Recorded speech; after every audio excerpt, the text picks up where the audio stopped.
ரொம்ப நாளா எல்லாரும் லாங் வீடியோ கொடுங்க, பிளவுஸோட லாங் வீடியோ கொடுங்கன்னு கேட்டே இருந்தீங்க. ஓகே, அப்புறம் ஒரு பொண்ணு கேட்டுட்டே இருந்தீங்க, அக்கா பிளவுஸுக்கு எப்படி நோட்ஸ் எடுக்கிறதுன்னு சொல்லி. நான் இப்போ என் அத்தை பொண்ணு தான் அளவெடுத்து உங்களுக்கு எப்படி மார்க் பண்றது, எப்படி கட்டிங் போடுறது, ஸ்டிச்சிங் போடுறது நெக்ஸ்ட் வீடியோஸ்ல எடுத்து வரும். ஓகே, இப்ப நான் ஒன்னா உங்களுக்கு சொல்ல மெஷர்மெண்ட் சொல்றேன், கால்குலேஷன் சொல்றேன் அப்படின்னா நீங்க நோட்ல நோட் பண்ணி வச்சுக்கோங்க. நான் அந்த மாதிரி நோட்ஸ் எடுக்கிற மாதிரி தான் நான் எக்ஸ்பிளைன் பண்றதே இருக்கும். அதை நீங்க நோட்ல நோட்ஸா எடுத்து வச்சுக்கோங்க. ஓகேவா? இப்ப அளவெடுக்கலாம். ஃபர்ஸ்ட் வாங்க அத்தை பொண்ணு.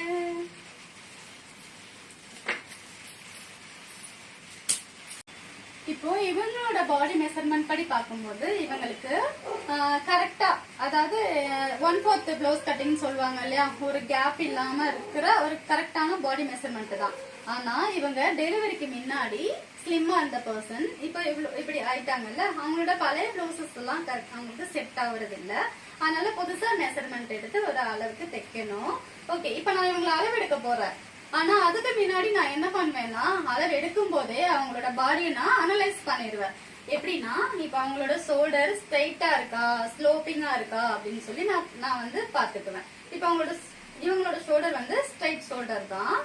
அப்புறம் எங்கெங்க அவங்களுக்கு சதை அதிகமா இருக்கு, சதை அதிகமா இருக்கு, நான் எந்த இடத்துல என்னோட பிளவுஸ நான் தைக்கும் போது என்னோட தையலை நான் உள்ள வெளியே வளைச்சு கொடுக்கணுமா, உள்ள வளைச்சு கொடுக்கணுமா அப்படிங்கறது எல்லாத்தையுமே நான் இவங்களை அளவெடுக்கும் போது வாட்ச் பண்ணிப்பேன். அப்படிதான் நம்மளோட கஸ்டமரை நம்ம அளவெடுக்கும் போது அவங்களோட பாடியை அவங்களுக்கு ஆக்வேர்டா தெரியாத அளவுக்கு நம்ம அவங்கள அனலைஸ் பண்ணிக்கணும். ஓகேவா? ஓகே, நெக்ஸ்ட் இவங்களுக்கு அவங்களோட மெஷர்மெண்ட் எடுத்துக்கலாம்.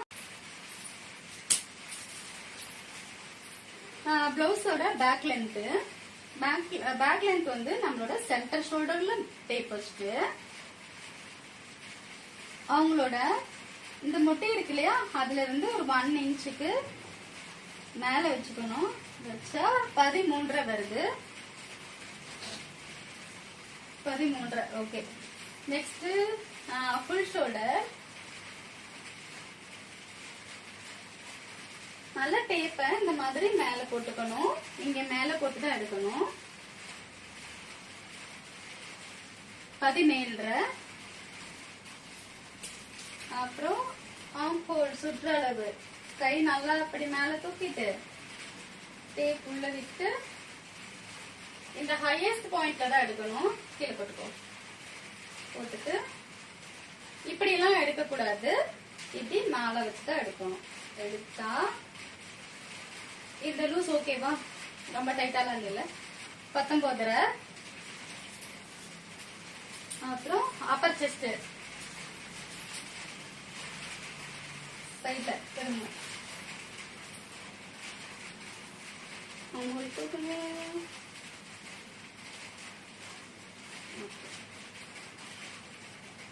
எப்பவுமே நம்ம கஸ்டமருக்கு அளவெடுக்கும் போது அவங்களோட முன்னால போய் நின்னுட்டு அளவெடுக்க கூடாது, சைட்ல நின்னுதான் அளவெடுக்கணும். இது உங்களுக்கு ஃபிட்டா இருக்கா? ஓரளவுக்கு 42. Next middle chest.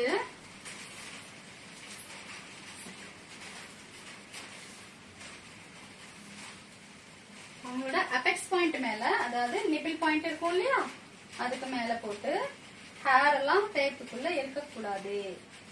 பேக் சைட்லாம் கரெக்டா பார்த்துட்டு 44.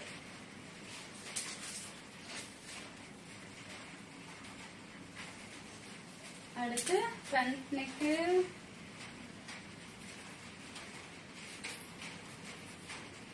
Front neck 7.5. 7.5. Back neck center ஷோல்டர்ல வச்சுட்டு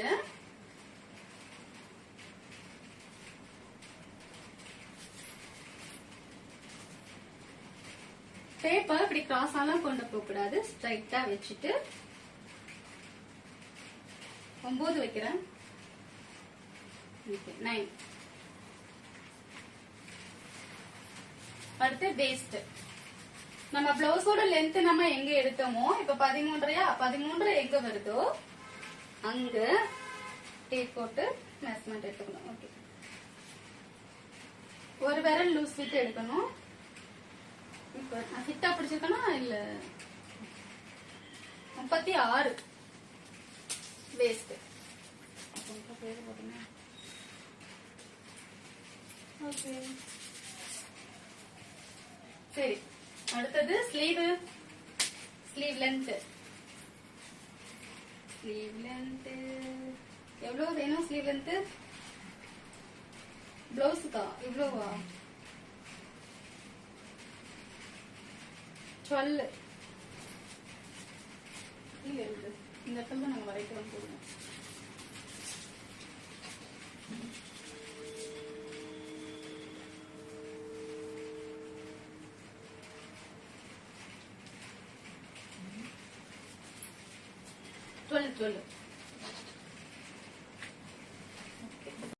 ஸ்லீவ் லென்த் எங்க முடிஞ்சுச்சோ அங்க இருந்து கை எப்படி வச்சுக்கணும், வச்சுட்டு அங்க இருந்து கை கீழே போட்டுக்கிறோம்.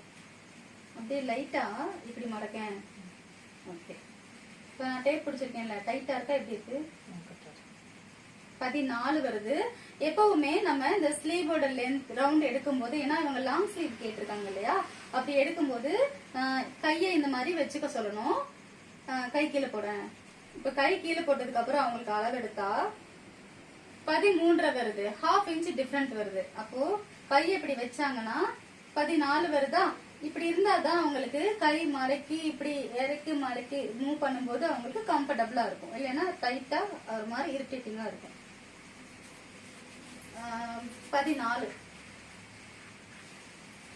அடுத்து நம்ம முக்கியமான அளவு நான் என்ன சொல்லிட்டேன், இந்த ஆம்கோல் குழியில இருந்து இப்படி நேரா எடுத்தா நம்மளோட ஆர்ம் ரவுண்டோட இந்த கேப் கண்டுபிடிச்சிடலாம். ஆம்கோல் இருக்கு இல்லையா, இந்த கேப் கண்டுபிடிச்சிடலாம். Sleeve cap. இந்த அவங்களோட ஆம்கோல் எங்க முடியுதோ அங்க இருந்து இந்த ஹையஸ்ட் பாயிண்ட், அதாவது நம்மளோட ஆர்ம் இப்படி பார்த்தாலே தெரியும், இந்த இடம் மட்டும் நமக்கு ஹெவியா தூக்கிட்டு இருக்கும். அந்த இடத்துல அவங்களுக்கு இப்ப அவங்களோட ஆம்கோல் குழி எங்க முடியுதுன்னா இங்க இருந்து 4 இன்ச் சரியா இருக்கும். 4 இன்ச் வச்சுக்கோங்க. ஸ்லீவ் கேப் லென்த் நம்ம ஆர்ம் ரவுண்ட் எடுப்போம்ல அந்த இடம். ஓகே, ஆர்ம் ரவுண்ட் எடுக்கலாம். ஆர்ம் ஹோல் ரவுண்டுக்கு நம்ம இப்படி எடுப்போம், ஆர்ம் ரவுண்டுக்கு இப்படி எடுக்கணும். ஆர்ம் ஹோல் ரவுண்டு வேற, ஆர்ம் ரவுண்டு வேற. லூஸ் ஆகும். 16 ஆர்ம் ரவுண்டு. அவ்வளவுதான். இப்போ இந்த மெஷர்மெண்ட் படி அவங்களுக்கு கால்குலேஷன் பண்ணிட்டு அத ஃபர்ஸ்ட் உங்களுக்கு பேக் பார்ட் மட்டும் நோட்ஸ் எடுக்கணும் இல்லையா, அதுக்காக பேக் பார்ட் மட்டும் எப்படி எடுக்கணும், எப்படி நோட்ஸ் எழுதணும்னு சொல்லி உங்களுக்கு நான் அடுத்த வீடியோல எக்ஸ்பிளைன் பண்ணிடுவேன். ஓகே, இனி நெக்ஸ்ட் வர வீடியோஸ்ல நம்ம எப்படி பேக் மார்க் பண்றது, ஃப்ரண்ட் மார்க் பண்றது, ஸ்லீவ் எப்படி பண்றதுங்கறத நம்ம தெரிஞ்சுக்கலாம். கொஞ்சம் பொறுமையாவே கத்துக்கலாம். நம்ம உடனே சடனா ஃபுல் வீடியோவா ஒன்னா நம்ம கத்துக்கும் போது நமக்கு கன்ஃபியூஸ் ஆகும். ஐயோ என்னடா இது அப்படிங்கிற மாதிரி ஆயிரும். ஏன்னா அவ்வளவு கால்குலேஷன்ஸ் இருக்கு இல்லையா, அதை நம்ம கரெக்டா பொருத்தி கொண்டு வரணும்ல. அதே மாதிரி ஒவ்வொருத்தரோட பாடிக்கும் ஒவ்வொரு டிஃப்ரெண்ட் ஆஃப் பாடி டைப் இருக்குல்ல, அதனால நம்ம கத்துக்கிட்ட எல்லா கால்குலேஷனுமே அவங்களுக்கு கரெக்டா வருமானு கேட்டா கண்டிப்பா கிடையாது. சின்ன சின்ன டிஃபரன்ஸ் இருக்கும். அந்த டிஃபரன்ஸை எப்படி நம்ம மார்க் பண்ணி அதை நம்ம அவங்களோட பாடிக்கு கரெக்டா கொண்டு வரதுங்கிறதையும் ஒன்னா நம்ம பாத்துக்கலாம். ஓகேவா? வீடியோ பிடிச்சிருந்தா லைக் பண்ணுங்க, ஷேர் பண்ணுங்க, கமெண்ட் பண்ணுங்க, மறக்காம சப்ஸ்கிரைப் பண்ணிக்கோங்க, ஆல் பட்டன் அமர்த்திக்கோங்க. அப்பதான் நான் கொடுக்குற யூஸ்ஃபுல் வீடியோ உங்களுக்கு நோட்டிபிகேஷன்ல வரும்.